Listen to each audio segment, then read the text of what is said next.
Eh bien, bonjour everybody, pour ma 5e vidéo donc, de mes ressentis sur le chemin de Compostelle de Montpellier à Tarbes, 550 km. Et aujourd'hui, là, je me pose. C'est une étape aujourd'hui qui change des 4 jours où j'ai marché jusque-là. C'était très difficile. J'ai fait la vidéo, la 3e vidéo, je crois, oui, c'est ça, ma 3e vidéo, où je témoigne que j'étais vraiment très fatigué parce que les étapes étaient très pénibles. Enfin, j'en parle dans ma 3e vidéo. Pour diverses raisons, sac à dos trop lourd, j'ai dû rallonger mes étapes parce que je m'en suis rajouté, donc je voulais rattraper, donc c'était très compliqué. Bref, j'en parle dans ma 3e vidéo. Et aujourd'hui, eh bien, en plus c'est samedi, c'est jour de fête, parce que c'est une des 2 étapes les plus courtes. J'ai que 20 km à faire, il n'y a pas de dénivelé, donc c'est super, je peux prendre le temps, je vais pouvoir marcher tranquille, profiter comme je suis en train de faire là. Je suis au bord d'un cours d'eau, c'est très sympa, je vais vous montrer un peu où je suis. Vous pouvez entendre peut-être le bruit d'eau, vous l'entendez sûrement. Donc c'est super sympa. Je peux me reposer. Hier soir, à l'inverse de ma 4e vidéo, j'ai pu dormir dans un gîte. Donc j'ai bien pu me reposer. Et ça fait du bien. Vraiment, j'en avais besoin. C'est agréable d'avoir un gîte, de pouvoir se reposer et de bien dormir, ce qui n'était pas le cas les 2 autres nuits, comme j'ai pu en parler dans ma 4e vidéo. Et aujourd'hui, je voudrais vous partager quelque chose de ce qui m'est arrivé, parce que le chemin, c'est une aventure, c'est pour ça aussi que j'aime à témoigner. Le chemin est un grand enseignement, quand on veut bien apprendre de lui. C'est comme ça que je le vis, moi. C'est comme la vie peut nous enseigner quand on veut bien apprendre d'elle. Et ce qui m'est arrivé, en fait, c'est que j'ai cassé mon bourdon. Le bourdon, en fait, c'est ce qui aide à marcher. C'est le nom qu'on donne aux bâtons que les pèlerins ont pour marcher. Et ça depuis des temps ancestraux. Et donc, ça sert pour 2 raisons. C'est que la première, ça aide à marcher quand on est fatigué, comme moi avant-hier où j'ai fait une grosse étape, j'étais fatigué le soir et que j'avais des pertes d'équilibre tellement j'étais fatigué. Le fait d'avoir un point d'appui supplémentaire, un 3e point d'appui, ça permet de stabiliser quand on est fatigué. Il y a eu des passages aussi très délicats cette journée-là, sur des sentiers très étroits, et il ne fallait pas se louper parce que c'était le vide. Après il y avait des vides de 2 ou 3 mètres, donc en perte d'équilibre, le bâton permet de se rattraper, et ça aide vraiment. Je conseille d'en prendre un quand on marche sur le chemin de Compostelle, entre autres, en montagne aussi, mais là particulièrement si la fatigue s'accumule. C'est vraiment très efficace. La 2e raison pour laquelle c'est efficace, c'est pour les chiens. Souvent on passe dans des endroits vraiment très écartés de la civilisation, et il y a des fermes, les gens ils laissent leurs chiens libres, et les chiens, dans un souci d'espace de propriété, bien souvent ils arrivent pour vous aboyer dessus, pour vous faire peur, mais on n'est jamais sûr qu'il ne va pas vous mordre. Donc le fait d'avoir un bâton, ça les permet de les tenir à l'écart. Et c'est pas tous les jours que ça arrive, mais ça m'est arrivé quelques fois, et ça sert bien, ça rassure de lui faire un peu peur, parce que voilà, quand tu as un chien qui t'arrive dessus en aboyant et qui sort les crocs, c'est pas rassurant. Donc le bâton permet de les tenir à distance et de se rassurer. Donc voilà les raisons. Donc on appelle ça le bourdon. Donc en fait moi j'en avais un, c'est mon beau-père qui me l'a donné, qu'il détenait lui-même de son grand-père, donc il a beaucoup d'histoire sûrement. Il a beaucoup marché, et il me servait depuis 5 ans que j'arpente les chemins de Compostelle. Il me servait jusque là, et voilà, je vais vous le montrer. Et aujourd'hui il s'est cassé, donc bien sûr je me suis demandé pourquoi.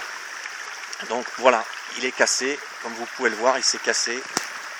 Mon bouton qui me servait bien, ça fait 5 ans qu'il me sert, et bien aujourd'hui c'est fini avec lui.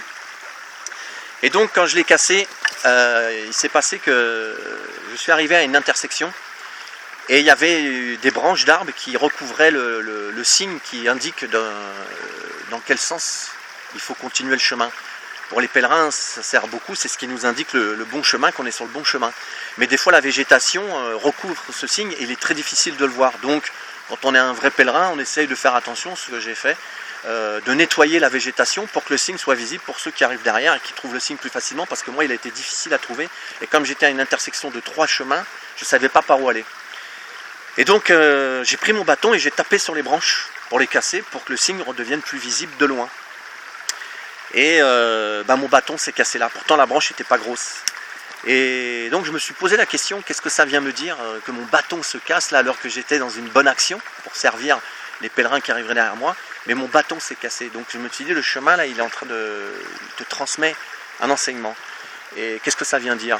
Donc déjà, ça m'a montré que j'ai peut-être pas respecté la nature, j'ai pas tapé, mon action était bonne, partait d'une bonne intention, mais peut-être la façon dont je l'ai exprimée n'était pas bonne. J'ai tapé avec mon bâton, et peut-être que j'ai pas pris soin de demander, comme faisaient les peuples premiers, de demander à la nature, est-ce que je peux retirer cette branche, d'être en amour avec l'arbre, qui lui n'a rien demandé, il n'a pas fait ça pour être contrariant. Et donc j'ai tapé dessus, moi, en pensant bien faire, et j'ai peut-être mis trop de violence, trop de colère, quelque chose qui n'était pas sain, pour que mon bâton casse, c'est ce que je me suis dit. Et donc ça m'a invité à me poser la question, parce que moi je vis le chemin comme ça, le chemin est un grand enseignement pour m'apprendre à moi-même, sur moi-même, et qu'est-ce qu'il vient m'enseigner, comme la vie vient m'enseigner. Et donc j'essaye toujours d'en tirer profit, et je me suis posé la question, est-ce que... Eh bien ça m'a invité à aller encore plus, aller en moi, dans l'introspection de ma paix intérieure.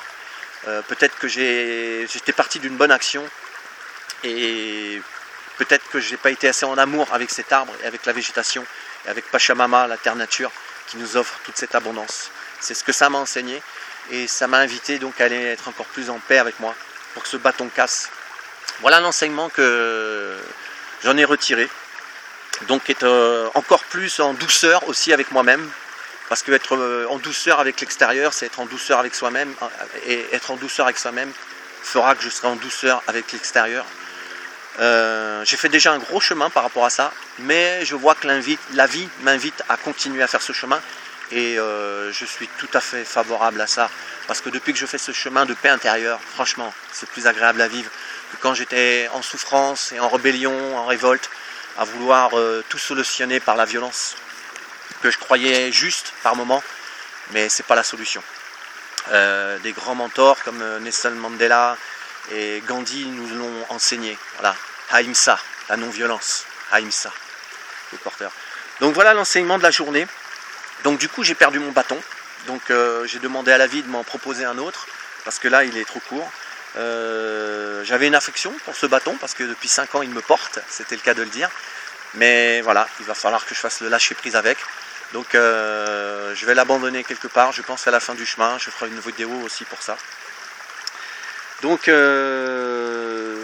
voilà, le message de cette vidéo, c'est grandir sa paix intérieure, c'est ce que j'ai envie de faire. Et puis voilà, donc je profite de ce bel endroit, vraiment, j'adore le chemin. Et là j'ai passé le plus gros, je pense. Je vais pas être présomptueux, on ne sait jamais ce que le chemin peut réserver. Mais j'ai récupéré physiquement par rapport à ce que j'expliquais, que j'étais très fatigué.